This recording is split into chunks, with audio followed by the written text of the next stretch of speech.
भी तो काग की भांति सुरीले हो, स्वयं गा लेते। हमें क्यों गाने के लिए कहा?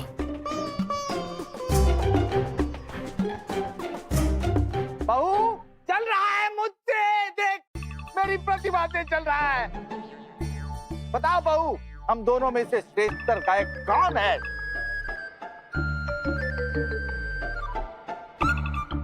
बताइए बताइए महाराज। महाराज, आप ठीक ठाक गा लेते हैं, परंतु बेताल जी का स्तर कुछ अलग है।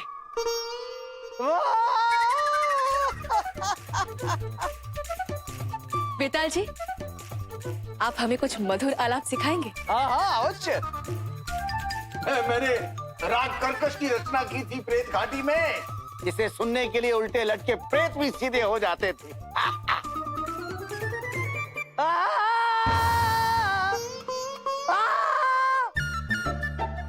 हम प्रयास करते हैं। हाँ अवश्य, क्या बात। नहीं बेसुरा है ये, ऐसे गाओ।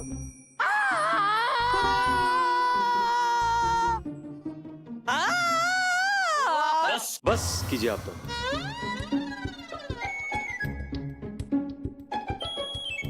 तभी हमें लगा महारानी को बेताल का गायन क्यों भाया। सवेरे सवेरे दो बेसुरों से पाला पड़ गया। ये दोनों संगीत का परिहास कर रहे हैं और कुछ नहीं। तुझे क्या लगता है विक्रम, इस संसार में केवल तू ही एक संगीतकार है? हमारे गायन के भी असंख्य प्रशंसक हैं। अवश्य सारे प्रेत बहरे होंगे। आपको ऐसा लगता है? हम तो मधुस्वर में गा रहे थे। बहू, एक प्रयास और करते हैं।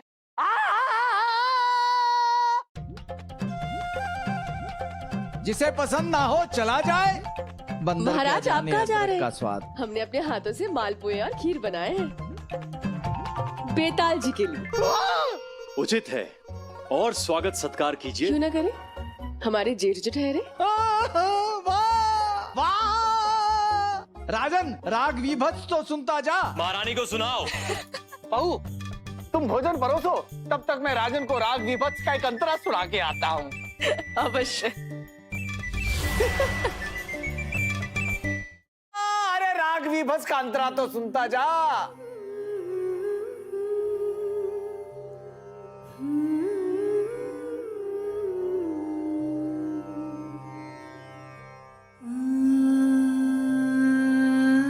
कौन है वो?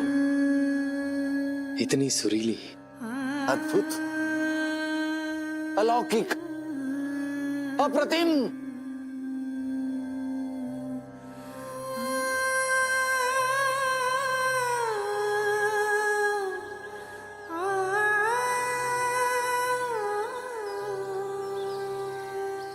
हाँ, कितना मधुर स्वर है, अद्भुत।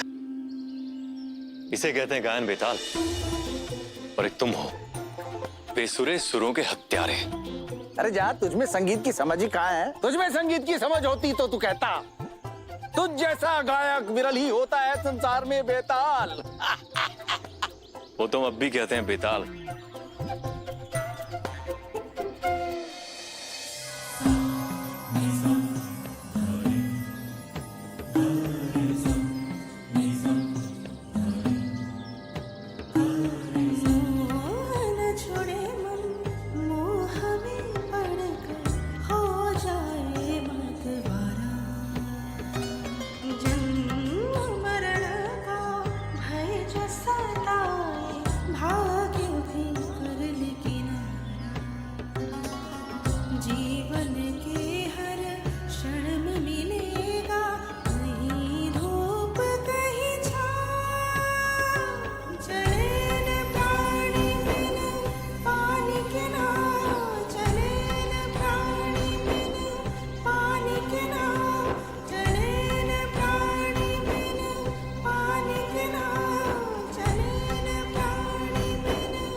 साक्षात सरस्वती का वास है आपके कंठ में।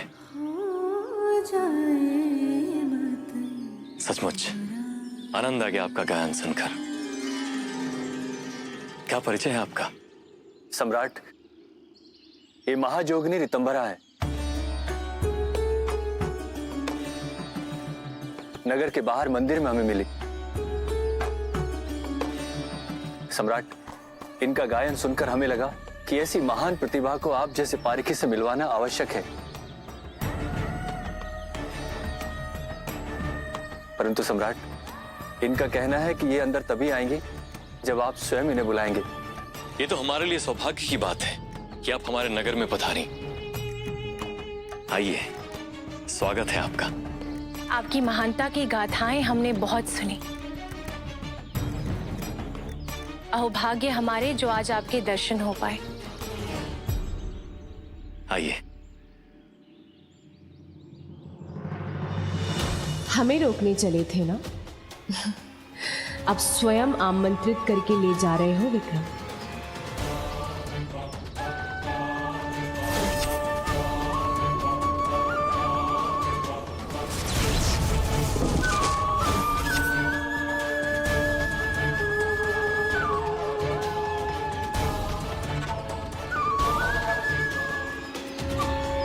परंतु तुम्हें ये नहीं पता कि तुमने किसी जोगिनी को नहीं, अपनी मृत्यु को निमंत्रण दे दिया है।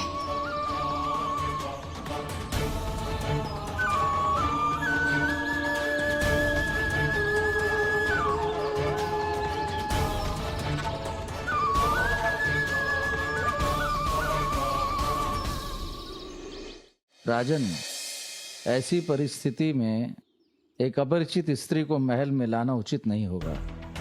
वो अपरिचित नहीं है बेताल। विराट सेन जी भली भांति जानते हैं उन्हें, और ऊपर से वो संगीतज्ञ है। ऐसे लोगों का सम्मान करना राजा का कर्तव्य होता है।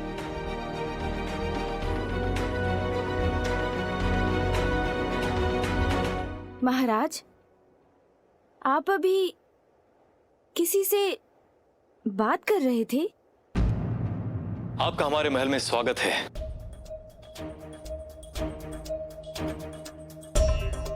महारानी, इन्हें अतिथि कक्ष में ले जाइए। अवश्य महाराज, आइए हमारे साथ। जी। वैसे भी हमें आपसे संगीत भी तो सीखना है, क्यों मां?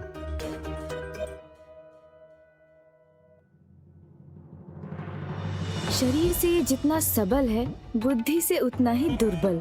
कभी ना कभी काम आएगा। अवश्य। ज्ञान बांटने से ही तो बढ़ता है। आप आज से ही अभ्यास आरंभ कीजिए। अवश्य। पहले हम आपको आपका कक्ष दिखा देते हैं। जी।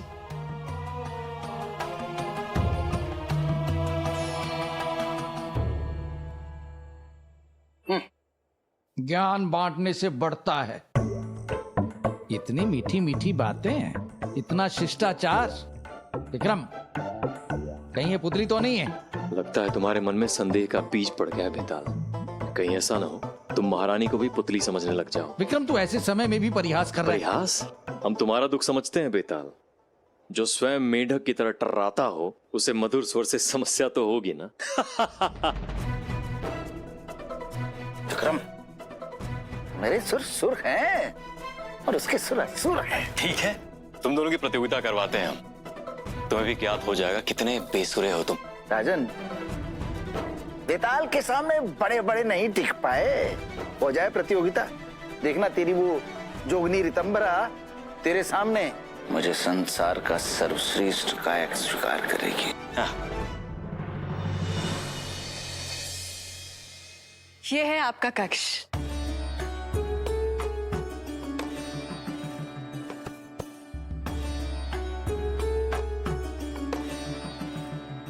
आपकी सेवा में एक दासी 8 पहर तत्पर रहेगी।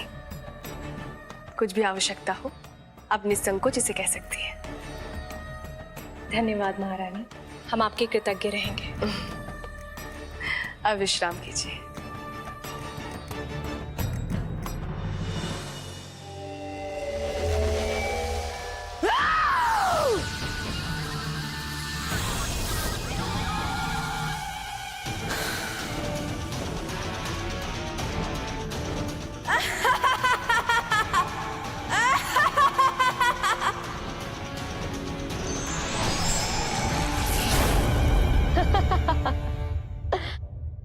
कालिके, अंततः अंतर्महल में प्रवेश हो ही गया तुम्हारा। अब तुम केवल अपने कार्य पर ध्यान लगाओ जिसके लिए तुम्हें वहां भेजा है। तुम्हें बेताल को अपने वश में करना है। नहीं, हमारी बात ध्यान से सुनो कालिके। विक्रम ने अपने दयालु स्वभाव के कारण बेताल को अपने यहां शरण दी हुई है। तुम्हें उससे उसकी दया छीननी है। फिर विक्रम स्वयं ही बेताल से रुष्ट होकर उसे अपने महल से निकाल देगा। फिर तुम उसे बंदी बनाकर यहाँ ले आना। उचित उचित उचित उचित। बस एक बार इस कार्य में तुम सफलता प्राप्त कर लो, फिर तुम पुतलियों को मैं मुक्ति का मार्ग दिखा दूंगा। हो जाएगा। कालिका के लिए कोई भी दुष्कर्म कठिन नहीं। इतना सरल भी नहीं है कालिके। बेताल एक पुण्य आत्मा है, ना तो तुम उसे देख पाओगी ना ही वो तुम्हें देख पाएगा। और कार्य कठिन इसलिए भी है क्योंकि विक्रम बेताल को तोड़ना असंभव है। यदि इस असंभव कार्य को कोई संभव कर सकता है तो वह केवल तुम हो कालिके। आपके विश्वास को हम असत्य साबित नहीं होने देंगे। सबसे पहले हम विक्रम का दया भाव से छीन लेंगे।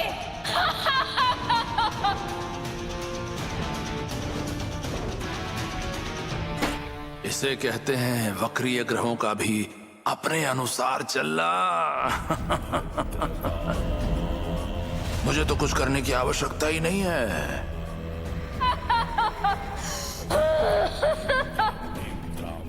इन पुतलियों ने ही स्वयं पूरा मोर्चा संभाल लिया है। अब वो दिन दूर नहीं जब इन्हीं हाथों से मैं बेताल की बलि चढ़ाऊंगा।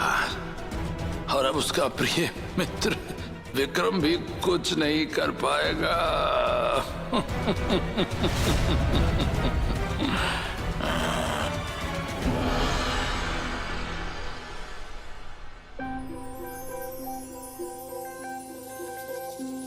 महाराज,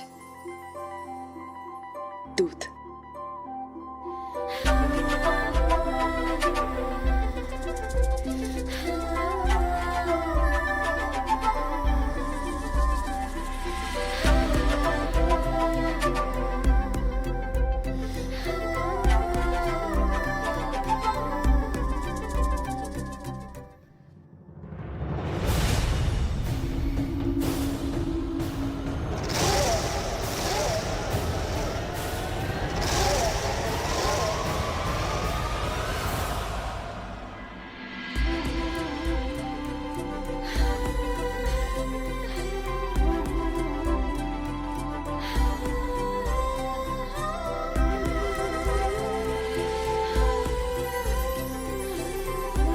महाराज, ये आप क्या कर रहे हैं?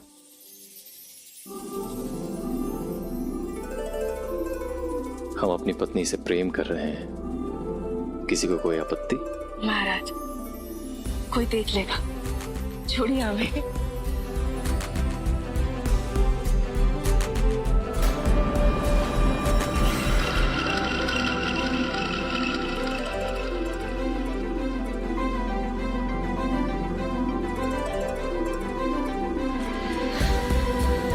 बहुत रात्रि हो गई है, हमें निद्रा आ रही है। निद्रा से कहिए उल्टे पांव वापस लौट जाए।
महाराज, काश हम भी उस योगिनी की तरह गा पाते, तो हम भी आपको एक लोरी सुना के सुला देते।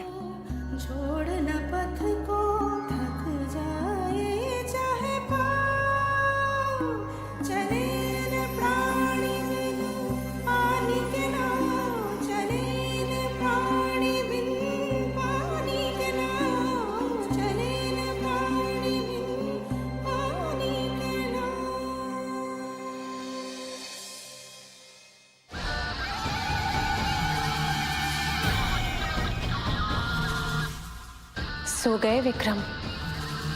अब शुरू होता है हमारी योजना का अगला चरण।